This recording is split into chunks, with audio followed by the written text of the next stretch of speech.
1941, the US remained neutral in the conflict overseas, hoping not to be dragged into war with Germany, Italy, and Japan. However, on December 7th, the Japanese launched a surprise attack on the US naval base at Pearl Harbor, located in Hawaii. With 3,500 casualties and many ships sunk or damaged, the Japanese attack was devastating. War was declared almost unanimously by Congress and the President, and Japanese allies Germany and Italy declared war on the US just 3 days after the US, bringing the nation headfirst into World War II.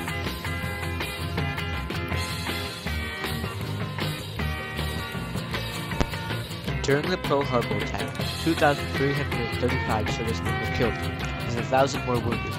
Over half of these casualties were aboard the USS Arizona, which was blown up by the Japanese. It sunk in a matter of minutes due to the fact that the munitions hold and the fuel both exploded. The Japanese managed to destroy nearly 20 American naval vessels and more than 300 airplanes. This attack caught everyone by surprise, and since American military leaders were not expecting an attack so close to home, the naval facilities at Pearl Harbor were left relatively undefended, making it an irresistible target for the Japanese. In a speech to the citizens of America on December 8th, the day after the attack, President Roosevelt brought the people together and declared war on Japan, which was later approved by Congress. Vice President, Mr. Speaker, members of the Senate, of the House of Representatives, yesterday, December 7th, 1941, a date which will live in infamy.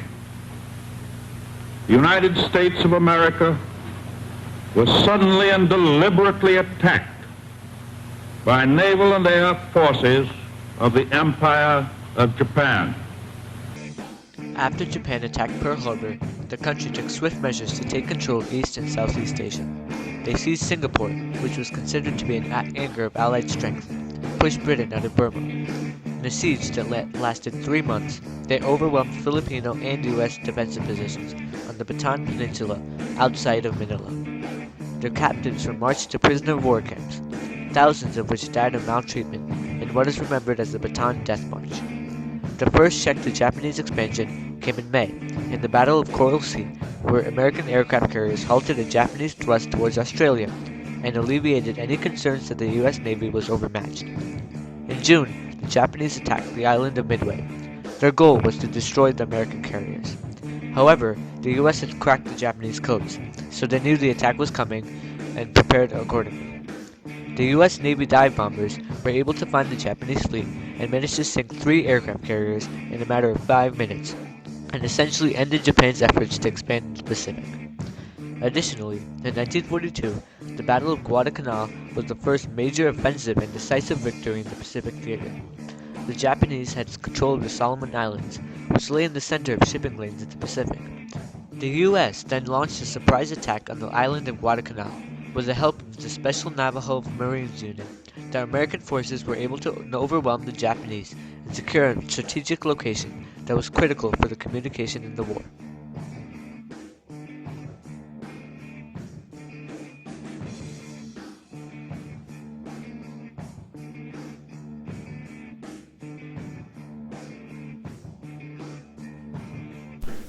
The United States, once it had managed to turn the tide of the war during the Battle of Midway, went on the offensive and began an extensive campaign throughout the Pacific. Led by Admiral Chester Nimitz and General Douglas MacArthur, the United States Armed Forces planned to retake Japan's conquests, such as Burma and the Philippines. Neither side felt compassion towards one another, with Japanese seen by Americans as vermin, while the Japanese felt superior to all other Asian races and called the Americans demons. The strategy that was used in the Pacific theater was called island hopping. U.S. forces would capture the islands with a weak Japanese presence, then use those islands to isolate Japanese strongholds. Island hopping would be used to great effect throughout the war. Examples of islands that the U.S. would isolate with this tactic include the Solomon Islands and New Guinea.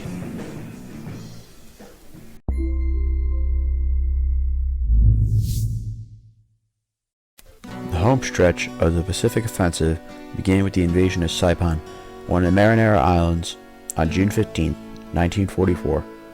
A 2-day battle between U.S. and Japanese carriers would rage off the coast of Saipan, and by taking the island, B-29 bombers would be able to attack the main Japanese islands. The next battle, the Battle of Leyte Gulf, was for the control of the Philippines, and it was a long battle that waged for 2 months between carriers once again. Being a decisive victory for the U.S., the Japanese fleet was crippled after Leyte Gulf. When General Douglas MacArthur stepped ashore on the Philippine Islands, he would deliver his famous "I have returned" speech. People of the Philippines, I have returned. By the grace of Almighty God, our forces stand again on Philippine soil, soil consecrated in the blood of our two people. We have come dedicated and committed to the task of destroying every vestige of enemy control over your daily lives and of restoring upon a foundation of indestructible strength the liberties of your people. At my side is your president, Sergio Osmeña, worthy successor of that great patriot, Manuel Quezon, with members of his cabinet. The seat of your government is now therefore firmly re-established on Philippine soil. The hour of your redemption is here. Your patriots have demonstrated an unswerving and resolute devotion to the principles of freedom that challenges the best that is written on the pages of human history.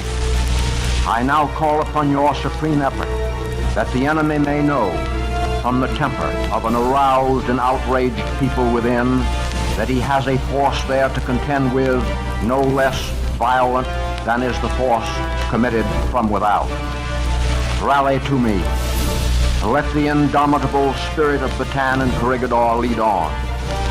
As the lines of battle roll forward to bring you within the zone of operations, rise and strike. Strike at every favorable opportunity. For your homes and hearths, strike. For future generations of your sons and daughters, strike. In the name of your sacred dead, strike. Let no heart be faint. Let every arm be steeled. The guidance of divine God points the way. Follow in his name to the holy grail of righteous victory. The next island on the path to Japan was Iwo Jima, a small island that would be used as an airstrip by American bombers. Defended by 23,000 Japanese, the brutal siege lasted a month, from February 19, 1945 to March 26. There was an extensive tunnel network that stretched across the island, which allowed many Japanese to hold out long after the official surrender, and the famous photo of the flag being raised by 6 Marines was taken on Mount Suribachi at the very beginning of the battle. The final battle before invading Japan would be Okinawa, and once Okinawa was taken, the American armed forces would be only 340 miles from Honshu, the Japanese mainland.